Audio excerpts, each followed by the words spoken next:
যে রূপনগর, নাচাবো গ্রাম শহর, কাঁপাবো সবাইকে ইয়াং টু ওল্ড। আমারে জানাতে ইশারা কাবতে হয়ে যাবে সবাই শূন্যতে বোর। নগরের আমি রূপালী গোর, রূপনগরের আমি রূপালী গোর, রূপনগরের আমি রূপালী গোর। আমি যে রূপনগর, নাচাবো গ্রাম শহর, কাঁপাবো সবাইকে ইয়াং টু ওল্ড। না মানে দাদি, আমি আমার বোন ওই যে লাইলি আপার বিয়া ঠিক করছিলাম আর কি। আলহামদুলিল্লাহ। তো এটা তো খুশির খবর। পাত্রকে মজনু তো। আমি কথা দিতেছি, তোমাকে এই পবিত্র প্রেম কাহিনীর এন্ডিং আমি আমার নিজ হাতে লেখো। আমি যখনই কিছুতে আটকায় যাই তখনই আমার মনের কথা মনে হয়, আর তখনই আমি ভাবি আমার মনে এই অবস্থায় থাকলেও কেমনে মোকাবেলা করতো, কেমনে সামলাইতো। শুধু কি মাথা খারাপ? জোরের উপর জোর করতেছে, লাইলিয়া পুত্র রীতিমতো কান্নাকাটি করতেছে, কিন্তু রোস্তম ভাই কোনোভাবেই কোনো কথা শুনতেছে না। না, এটা তো অন্যায়। এইভাবে জোর করে কিভাবে বিয়ে দেবে? প্লিজ জুলাস ভাই, আপনি কিছু একটা করেন, দ্রুতই মজনু স্যারের জানানো দরকার। দ্রুত বসরে জানাচ্ছি বিষয়টা। কি হয়েছে? কি কি জানাবে? আমি তো আইসা বলছি, ক জানা বল। বস, একটা খারাপ খবর। কি খারাপ খবর? বলি ওই যে লাইলি আপার বিয়ে ঠিক করছে ওই গঞ্জের এক মহাজনের সাথে, আজকে নাকি ফাইনাল করবে। সত্যি নাকি? হো বস, ওই লাইলি আপা নিষেধ করতেছে আর রুস্তম নাকি জোর করতেছে। তুই জানলি কি করে? ওই যে লাইকি গেছিল ওই লাইলি আপাদের বাড়িতে, ওই খবরটা নিয়ে আইছে। হ, আমি এই খবরটাই আপনারা দিতে এলাম। না না না না, এটা তো রোস্তম করতে পারে না, তো ও তো আর অপ্রাপ্ত বয়স্ক না।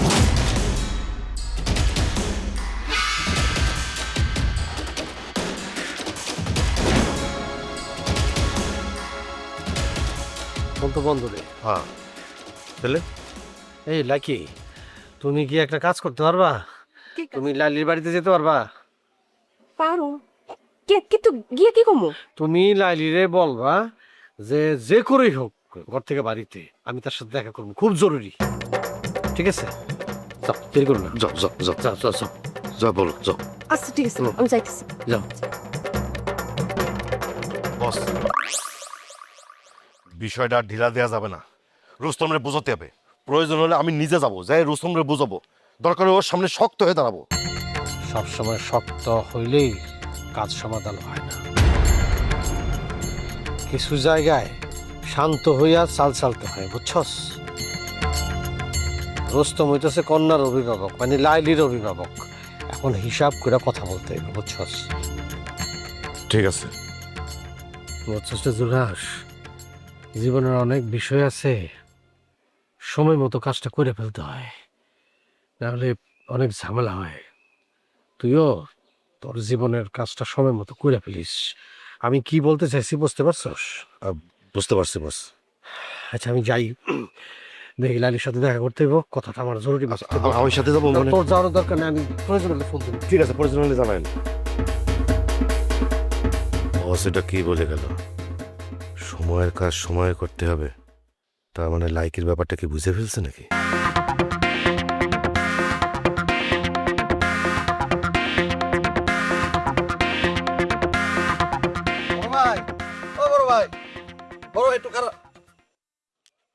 কি খারাপ? কি দেখুন তোমার, আমি কি করছিলাম? কইছিলাম ওই মহাজনের হাত থেকে আমার উদ্ধার করো, তুমি কি করছো? আমি তো ওই চেষ্টাই করতেছি বড় ভাই। চেষ্টা? এটা চেষ্টা? তোমারে কইছি এই মহাজনের হাত থেকে তুমি আমার উদ্ধার করো, এটা না করে তুমি কি করছো? আমার আর বড় গর্তের মধ্যে ফেলা দিছো। বড় ভাই, আপনি ভুল বুঝতেছেন, আমি আসলে আপনার উপকারটাই করতে চাইছি। উপকার? তুমি আমার উপকার করতে চাইছো? বড় ভাই, আপনি তারে ভালো মতো চেনেন না, আমি তারে চিনি। সে একজন ওই যে ছোটবেলায় গল্প পড়ছেন না, কাবলিওয়ালার মতো বইলা কইয়া ধার একবার দিব, তারপর ধারের দেনা এমন ভাবে পেঁচাইব আপনি কোনোদিন ছুটতে পারবেন না, নিঃস্ব করে ছেড়ে দিব। উনি হচ্ছে সেই একই টাইপের লোক। এই জন্য আমি ভাবলাম যেই রাস্তায় আপনার ক্ষতিটা সবচেয়ে কম হয় সেই রাস্তাটা দেখাই আপনাকে। কিন্তু লতিফ মিয়া, এটা কোনো তোমার রাস্তা হইলো? নিজের বোনরে এরকম একটা লোকের হাতে তুলে দেওয়া। কালকে রাতে আমি মহাজনে জানাইছি। জানাইছেন? কইছি বিয়ার দিন তারিখ ঠিক করে জানাম। আরে বাহ ভাইজান, আপনার মাথায় তো কোন বুদ্ধি খেলতেছে। তুমি হাসতেছো? ভাইজান, একদম সঠিক সময় সঠিক সিদ্ধান্তটা নিতে হয়। সিদ্ধান্ত? কিন্তু লতিফ মিয়া, আমার মন সায় দিতেছে না। কেন জানি মনে হইতেছে আমি কোনো বড় অন্যায় করতেছি। এইটাই তো আপনার সমস্যা ভাই, সবসময় আপনি মনের হিসাবে চলতে চান। দুনিয়ায় সবসময় মনের হিসাবে চলতে হয় না। যারা মনের হিসাবে চলে তাকে বাজে মরতে হয়। মাঝে মাঝে মাথার হিসাবেও চলতে হয়। আর মাথার হিসাবে যদি আপনি ঠিকঠাক মতো চলেন, আপনি ভাইবা দেখেন, আপনার দোকান হইব, ব্যবসা হইব, টাকা হইব, মানুষ রাস্তায় দেখলে সালাম করব। ওইটা ভালো না ভাই?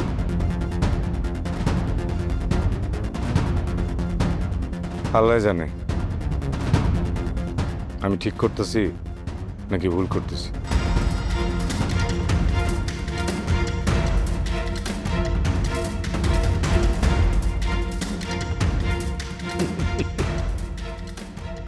রোস্তম ভাই, আপনারে তো আমি উঠামই, কিন্তু এত উপরে উঠামো যে আপনি চাইলেও আর কোনোদিন নিচে নামতে পারবেন না।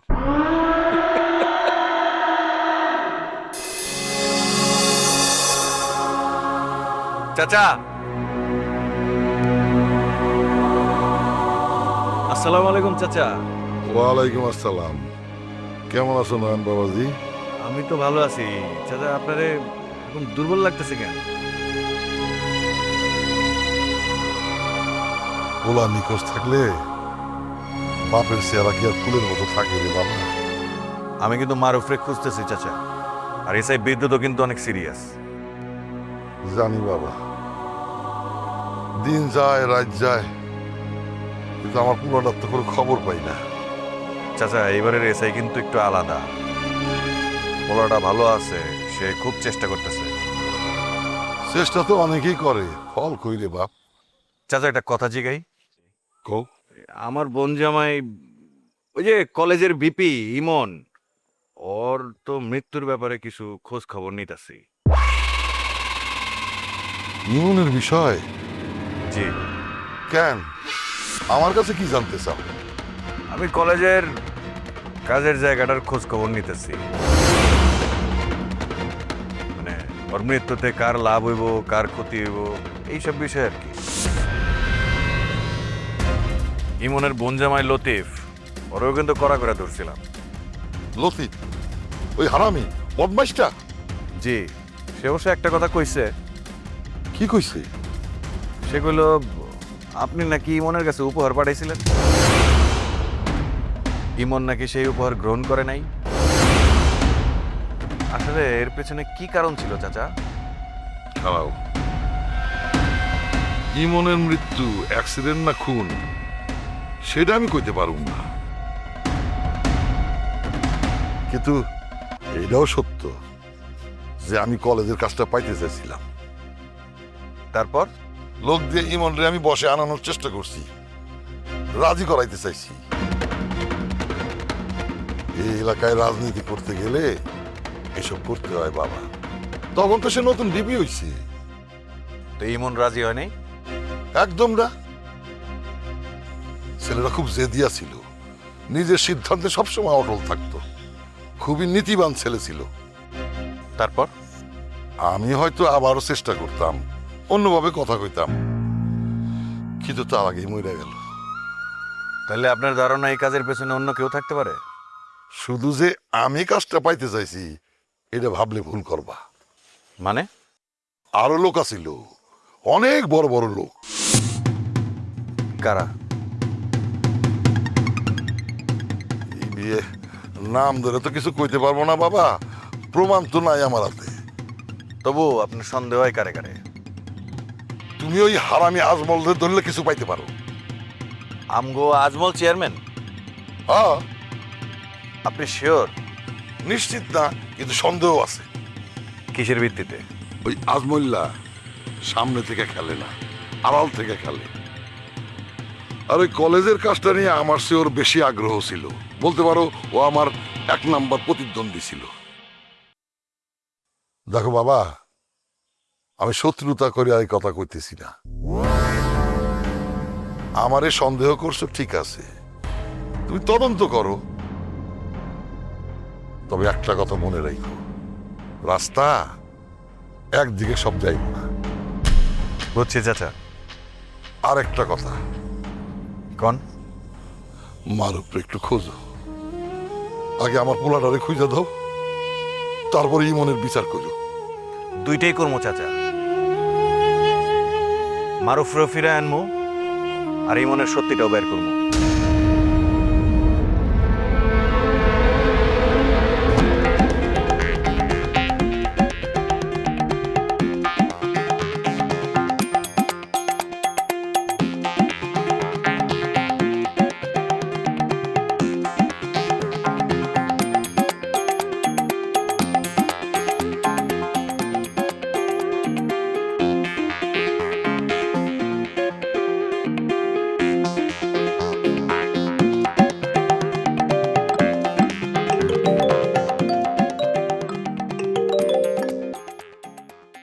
হ্যালো রিয়া।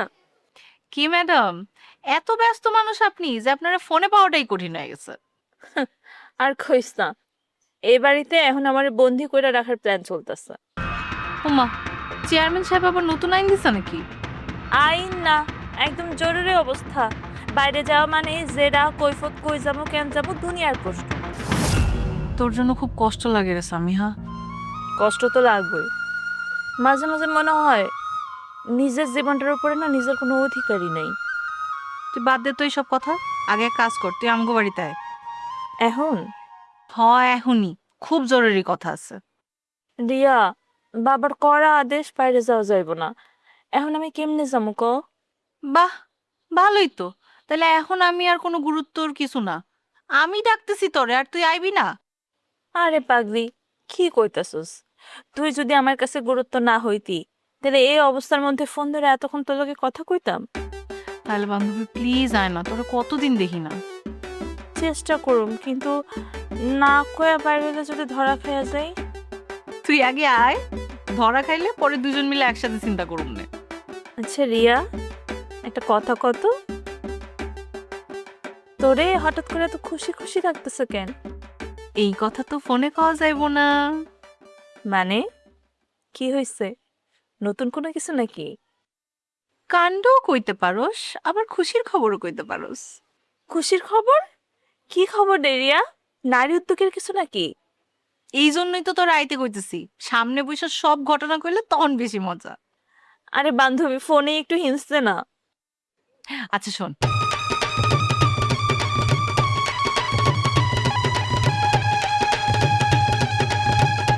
হইছে হইছে, এর থেকে বেশি কিছু আর আমি কমু না। এর থেকে বেশি কিছু জানলে সারপ্রাইজ নষ্ট হয়ে যাবো। তুই আয়। আলহামদুলিল্লাহ, তোর এরকম খুশি দেখে আমার খুব ভালো লাগতেছে। আর তুই আসিলি বলেই তো এত কিছু সম্ভব হয়েছে। তাই তোরে না জানায় আমার এখন একলা খুশি হইতে ইচ্ছা করতেছে না। আমারে আবেগী বানাইস না রিয়া, প্লিজ। তাহলে এখন আয়, আমি এখন তোর জন্য অপেক্ষা করতেছি। বুঝছি, তোর আর তর্স হইতেছে না। একদম না। আর এখন যদি তুই না আসস, আমি নিজে আইসা তোরে উঠাই নিয়ে যাবো। আচ্ছা ঠিক আছে ঠিক আছে, আমি চেষ্টা করতেছি। বাবা তো বাড়িতে নাই, মারে ম্যানেজ করে আসা যায় নাকি দেখি। এই তো আমার সাহসী বান্ধবী, চলে আয়। বান্ধবী, দোয়া কর আজকে যেন একটু নিঃশ্বাস নিতে পারি। পারবি পারবি, তুই আমার কাছে আসলে নিঃশ্বাসও নিতে পারবি, তোর মনও ভালো হয়ে যাব। আমি অপেক্ষা করতেছি, আয়।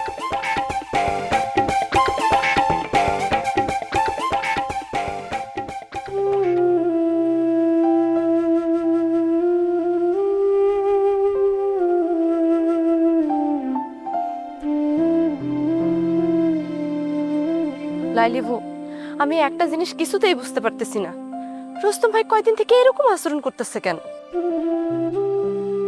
আমিও তো আমার ভাইটারে চিনতে পারতাছি না, মনে হয় কেমন যেন অন্য মানুষ, আমি ওরে চিনি না। লাইলিবু, আমরা কি হাত পা গুটে বসে থাকুম? এই বিয়ে ভাঙনের জন্য তো কিছু একটা আমাকে করতেই হইব। ও তো ইভাইতেছে।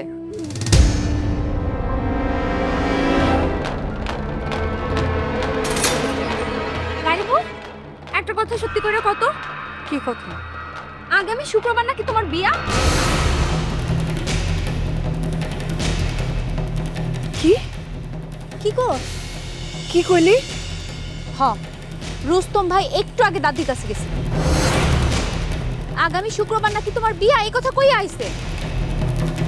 আগামী আগামী শুক্রবার? কি কইলি তুই এটা? আমার বিয়ার তারিখ আমার অন্য কারো কাছ থেকে জানতে হইলো? মানে তুমি কিছুই জানো না? না, আমি কি কোনো মানুষ? আমার নিজের জীবনটা নিয়ে সবাই সিদ্ধান্ত নেবে, যেমনি ইচ্ছা তেমনি করবো, জানুম না খালি আমি। লাইলিবু, তুমি কোনোভাবেই এই বিয়াতে রাজি হইবে না, তুমি স্ট্রেট না কইরা দিবা। না কইলে কি হইবই বা? হইব, তোমারে জোর কইরা কেউ বিয়া দিতে পারবো না। মা নাই, বাপ নাই, ভাইটাই আমার সব। এই ভাইটাও যদি আমারে না বুঝে, আমি কার কাছে যাবো? মজনু চাচার কাছে যাইবা? মজনুর আমি কষ্ট দিতে চাই না। কষ্ট? মানুষটা তো তোমার জন্য পাগল লাইলিবু। জানি, আর জানি বললেই ভয় পাই। আমি যদি ওর জীবনে কোনো ঝড় ডাইকা আনি। লাইলিবু, ভালোবাসা কখনো ঝড় হয় না, ভালোবাসা হইতাছে আশ্রয়। আর এই সাদিক মহাজনের বিয়ে করা মানে আগুনের মধ্যে ঝাঁপ দেওয়া। লাইলিবু, আমরা কিছু একটা করমুই, দরকার হলে পুরা গ্রাম মাথায় তুলমু, তারপরে এই বিয়ে আমরা হইতে দেব। কি করবি তোরা? এই বিয়েটা কেমন যেভাবেই হোক, আমিও আছি। তোরা এত ভরসা কই থেকে পাস? কারণ আমরা জানি লাইলিবু, তুমি মজনু চাচারে ভালোবাসো, আর সত্যিকারের ভালোবাসার কাছে ওই সাদেক মহাজনের মতো মানুষরা হাঁটতেই হইব।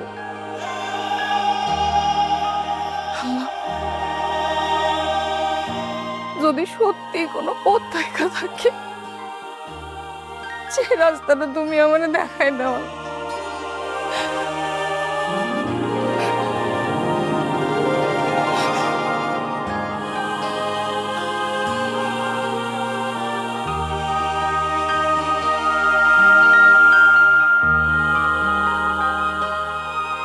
বস, একটা কথা কই। আমার মনে হয় কি রুস্তম ইচ্ছা করে এই কাজটা করতেছে। ও একটু রাগী, একটু গাওয়ারা টাইপের, কিন্তু মানুষ তো ভালো। এই যে বাস্তু চেয়ারম্যানের কত ভালো মন্দ কাজ করে, কিন্তু কোনোদিনও কোনো মানুষের ক্ষতি করে আনন্দ উল্লাস করছে এটা তো দেখি নাই কোনোদিন। আমি তো এই রুস্তম রে চিনি রে। চিন্তা কর, ওর মায় যখন মারা গেল, হ্যাঁ, ওর এই বোনটা মায়ের মতো স্নেহ আদর দিয়ে ওরে বড় করছে না? করছে। অথচ ওর বোনের চোখের পানি আজকে ও দেখতেছে না। এই জন্য তো বলতেছি বস, এর মধ্যে নিশ্চয়ই কোনো প্যাচ আছে। এই সাদেক মহাজনের সাথে নিশ্চয়ই কোনো লেনদেন, নইলে ব্যবসার লোভ, না হয় কোনো চাপ। না হইলে তো এই রুস্তমের মতো মানুষের এত হার্ড লাইনে যাওয়ার কথা না।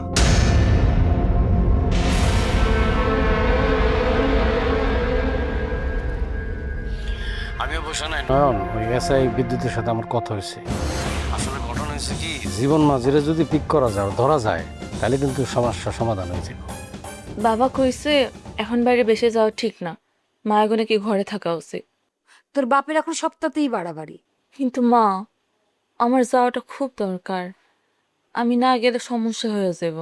ওই যে লাইলি আপাদের বাড়িতে গেছে, ওইখানে বিরাট ঝামেলা বাঁধছে। কি হয়েছে? আর ওই যে রুস্তম লাইলি আপারে জোর করে অন্য জায়গায় বিয়ে দিতে চাচ্ছে।